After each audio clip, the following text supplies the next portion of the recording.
$14 billion. Let that number sink in. It's more than the entire global revenue of the NBA.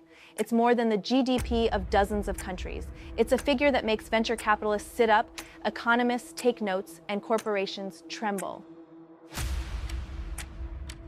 This isn't the cost of a war or a new technology or a natural disaster. This is the price of a secret hidden in plain sight, a secret so pervasive it affects half the population of the planet. This is the annual cost of lost productivity in the United States alone from something we've been taught to dismiss as cramps. This is the story of period pain, and it's not the story you think you know. This is a story of medical gaslighting, a forgotten history, and an underground economy of survival. This is the story of the $14 billion secret women are forced to hide every single month. Let's be clear. When we talk about period pain, or its clinical name, dysmenorrhea, we are not talking about a minor inconvenience.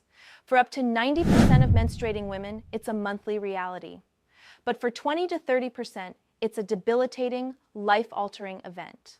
We're talking about pain so severe it's been compared by researchers at University College London to the pain of a heart attack. Imagine having a heart attack every month for 30 or 40 years. Now imagine being told to just take an Advil and get on with it. This is the first layer of the secret. The sheer, brutal scale of the pain is actively concealed.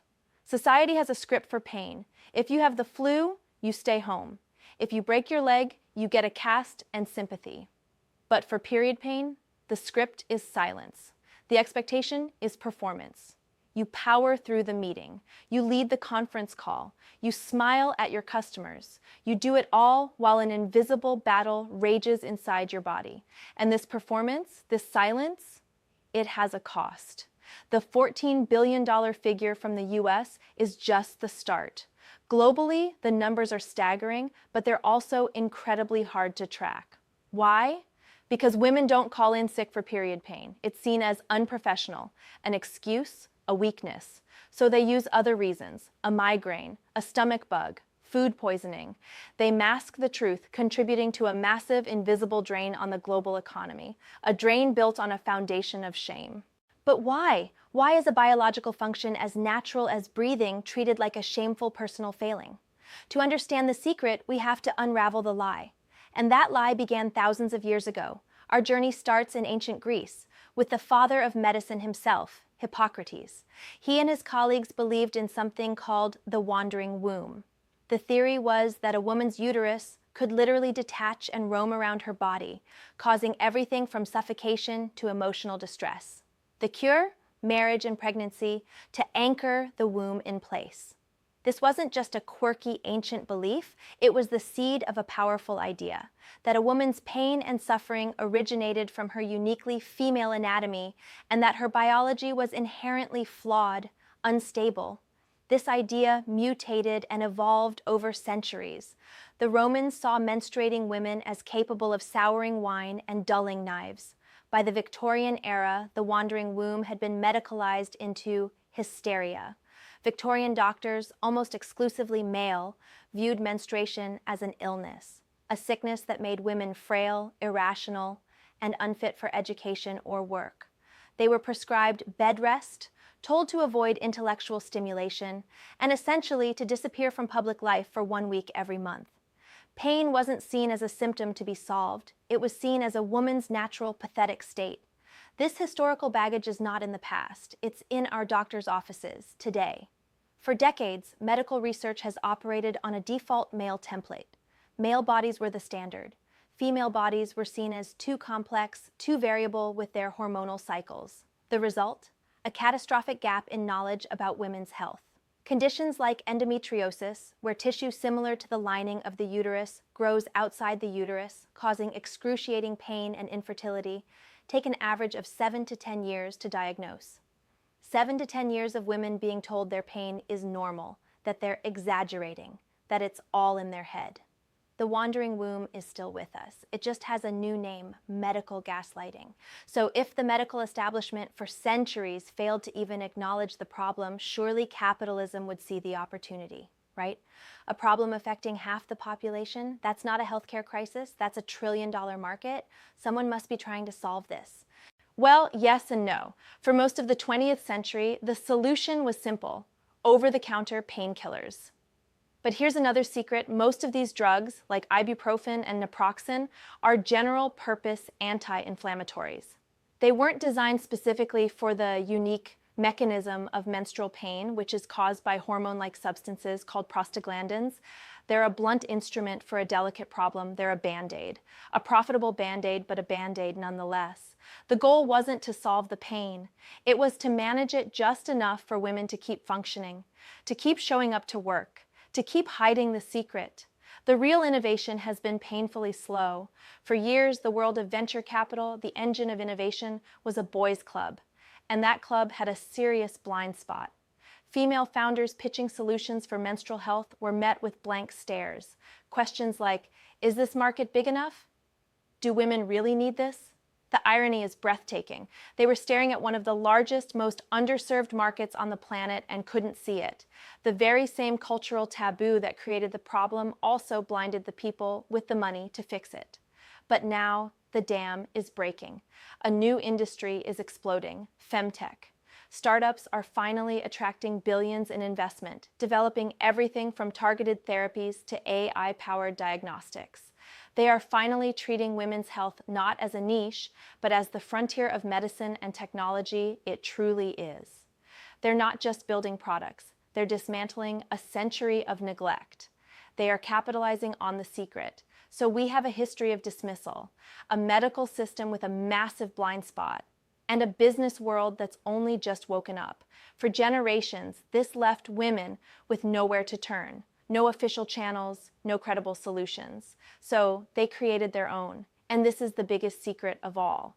Not the pain they hide from the world, but the solutions they share with each other.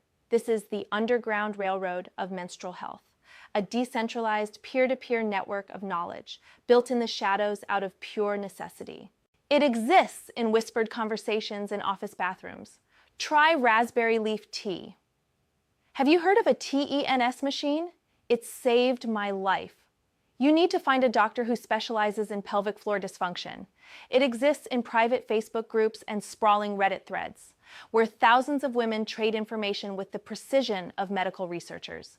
They compare symptoms, review doctors, share success stories and failures with different treatments, from magnesium supplements to specific dietary changes to acupuncture. These aren't just old wives' tales. This is a massive crowdsourced R&D project. Women have been forced to become biohackers, citizen scientists, and advocates for their own bodies because the systems designed to help them failed them. They've discovered that heat delivered via a hot water bottle or a modern wearable device is scientifically proven to be as effective as ibuprofen because it deactivates pain at a molecular level. They've created a lexicon of pain that is far more descriptive than any doctor's chart, helping others get diagnosed faster. This network isn't just about tips and tricks. It's a lifeline. It's where you go when a doctor tells you your pain is in your head and 1,000 anonymous voices on the internet reply, "No, it's not. It happened to me too. Here's what you do next." This is the secret weapon. A hidden economy of shared knowledge, running in parallel to the official multi-trillion-dollar healthcare industry. And it's been operating silently and effectively for generations. So when we talk about the $14 billion secret, it's not one secret. It's a cascade of them. It's the secret of the pain itself, a level of agony hidden behind a professional smile. It's the secret history of medical neglect, of wandering wombs and hysterical women, a legacy that still poisons the doctor-patient relationship today. It's the secret of a market failure, where one of the world's biggest problems was ignored because the people in power didn't understand it or care to. And finally, it's the secret of the incredible, resilient underground network women built to survive it all. But secrets, by their nature, don't last forever. The silence is breaking. The conversations are getting louder. The femtech industry is arming women with new tools. A new generation is refusing to accept pain as their destiny. They are sharing their stories, not in whispers, but on global platforms.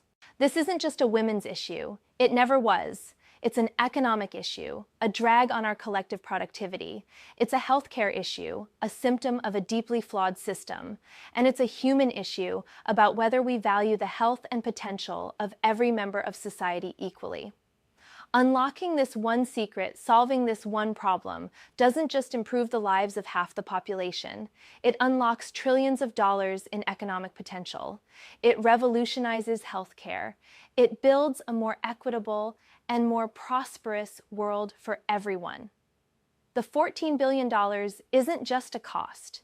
It's a promise of what we have to gain once the secret is finally out. Stories like this, the hidden economies and forgotten histories that secretly run our world, are everywhere. They are the stories that the mainstream ignores, but they are the ones that truly define our lives. If you believe that knowledge is power, and that understanding these hidden systems is the first step to changing them, then you're in the right place. Subscribe to this channel. We dig deeper. We connect the dots that no one else sees. Hit that bell so you never miss an investigation into the forces that shape our reality. The world is full of secrets, and together we're going to uncover them.